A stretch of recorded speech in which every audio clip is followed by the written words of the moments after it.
श्रीमद् भगवद गीता के अध्याय 1 में आप 31वां श्लोक में बताता हूं यहाँ पर, उसमें अर्जुन श्री कृष्ण से कहते हैं कि इस युद्ध में अपने ही स्वजनों का वध करने से न तो मुझे कोई अच्छाई दिखती है और न उसमें किसी प्रकार की विजय, राज्य और सुख की इच्छा मुझे सामने स्पष्ट रूप से दिखता है, कुछ नहीं दिखता है। फिर भी मैं उनको मारूं क्यों? हमें क्या लाभ, कौन सी खुशी मिल जाएगी जब हम अपने ही भाई बंधुओं को मार डालेंगे? तो क्या खुशी मिल जाएगी?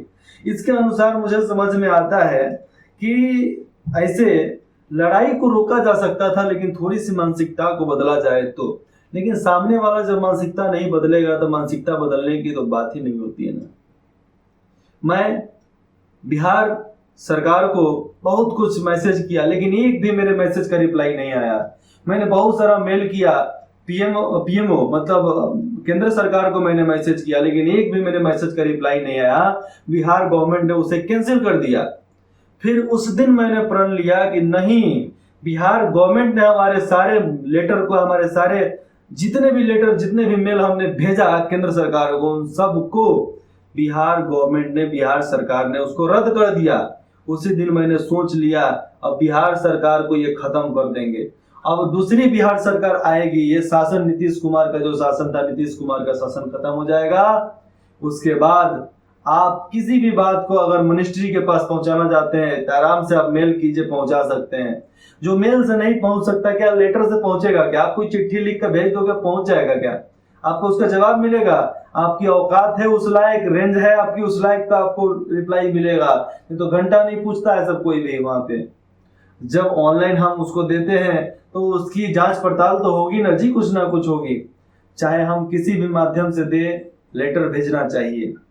यहाँ पर हम पोस्ट ऑफिस में देते हैं लेटर तो जाएगा, उसकी रिप्लाई आएगी कि नहीं आएगी उसकी गारंटी नहीं है। लेकिन मेल की गारंटी तुरंत आने का तो हो सकता है ना, कि हाँ मेल किए, वहां पर पढ़ा जाएगा, उसके ऊपर एक ऑर्डर जाएगा कि हाँ ऐसा ऐसा इस व्यक्ति ने किया। मैंने बहुत खास खास मेल भेजा था, लेकिन एक भी मेरे मेल को बिहार गवर्नमेंट ने फॉरवर्ड नहीं किया केंद्र सरकार को। ऐसे बोला जाता है ना कि हम मेल करते हैं किसी को तो उसके पास तुरंत पहुंच जाता है, लेकिन जब आप सरकार को करोगे तो सबसे पहले उस राज्य में वेरिफिकेशन होगा, वेरिफिकेशन होने के बाद आगे बढ़ता है। तो उस वेरिफिकेशन में मेरे को रोक दिया गया था। उस दिन मैंने ठाना कि हमारे सामने भले हमारे माननीय मुख्यमंत्री हो, हमारे सामने भले ही माननीय विधायक और सांसदगण हो, कोई भी हो, पारिषद हो, चाहे कोई भी हो, हम शिक्षा व्यवस्था के लिए, स्वास्थ्य व्यवस्था के लिए, अपने संवैधानिक अधिकार के लिए, अपने खान पान के लिए, अपने गांव के स्मार्ट विलेज बनाने के लिए, हर गांव को, बिहार में कुल 45 से 47 हजार गाँव है, तो 45 से 47 हजार ना सही, लेकिन फिर भी तो 20 हजार गाँव को स्मार्ट सिटी बनाया जा सकता है ना, स्मार्ट विलेज बनाया जा सकता है।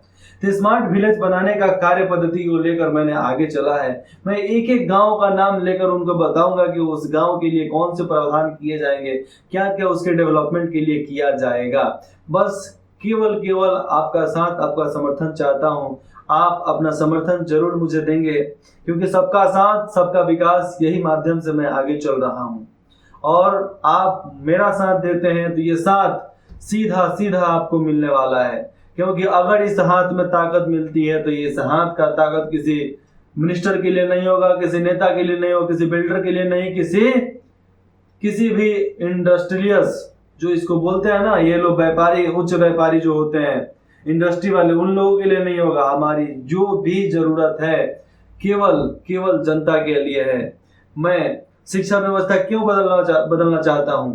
क्योंकि जब ग्रेजुएशन करने की बारी आई तो यहाँ पर 10 साल से बिहार में आप किसी भी कॉलेज में चले जाओ, आप 10 साल 5 साल, आप 5 साल से पहले ग्रेजुएशन करके दिखाओ तो मैं मानूं। 5 साल से पहले आप ग्रेजुएशन करके दिखाइए तो मानूं। आप किसी भी कॉलेज में ग्रेजुएशन का पढ़ाई होता है कि नहीं होता है? ढंग का प्रोफेसर है कि नहीं है? कुछ प्रोफेसर नहीं है, ढंग का पढ़ाई भी नहीं होता है। हम किसी एक इलाके को डेवलप कर देंगे तो क्या उससे हो जाएगा क्या?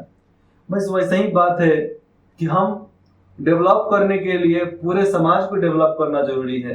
हक मांगना है तो पूरा हक मांगना जरूरी होता है। किसी एक का हक मांग लेने से कुछ नहीं होता है। और आदमी कमाना ही चाहे तो खुद कमा सकता है, खुद के लिए कमा सकता है, लेकिन खुद के लिए कमाने से क्या बाकी लोगों का कुछ हो जाएगा? क्या भला कर लोगे क्या? नहीं। दुनिया में, समाज में हमें जन्म मिला है, किस लिए मिला है? समाज के लिए मिला है, दुनिया के लिए मिला है, धरती के लिए मिला है। इस धरती के लिए हमें लड़ना पड़ेगा, जूझना पड़ेगा। और हम नहीं लड़ेंगे तो कौन लड़ेगा? हम नहीं लड़ते हैं तो कौन लड़ेगा? दूसरा कोई आएगा लड़ने? दूसरा कोई घंटा लड़ने के लिए नहीं आने वाला है। हमें लड़ना खुद होगा, और हम नहीं लड़ेंगे तो कौन लड़ेगा? आप बताइए, आपके अधिकारों के लिए कौन लड़ेगा? कौन सा नेता, कौन सा सांसद, कौन सा विधायक, कौन सा मुखिया, कौन सा वार्ड आपके अधिकारों के लिए लड़ता है? कोई नहीं लड़ता है। सब अपने अपने स्वार्थ के लिए लड़ते हैं। मैं खुलेआम बोलता हूं कि मैं आपके अधिकारों के लिए लड़ रहा हूं। क्या आप मेरा समर्थन देंगे? क्या आप हमारे साथ खड़े होते हैं? आप हमारे साथ खड़े होते हैं कि नहीं होते हैं, ये तो आने वाले भविष्य में मालूम चलेगा, जब 25 का इलेक्शन सामने आएगा। देखते हैं कि सबका साथ, सबका विकास के माध्यम से आप कितना आगे बढ़ना चाहते हैं। जात बिरादरी समुदाय से आप बाहर निकलिए। इसके फेरा में पड़ोगे तो डेवलपमेंट नहीं होने वाला है, बढ़ोतरी नहीं होने वाला, अपना भविष्य नहीं संवरने वाला है। जात से ऊपर निकलो और केवल केवल डेवलपमेंट के लिए, इंफ्रास्ट्रक्चर के लिए वोट दिया करो। अपने शिक्षा व्यवस्था के लिए, स्वास्थ्य व्यवस्था के लिए, स्मार्ट विलेज के लिए, स्मार्ट सिटी के लिए, उसके लिए आप वोट दिया करो। ये जो फालतू का टैक्स फैक्स लग जाता है, उसको बचाव के लिए करना पड़ेगा, लड़ना पड़ेगा हमें।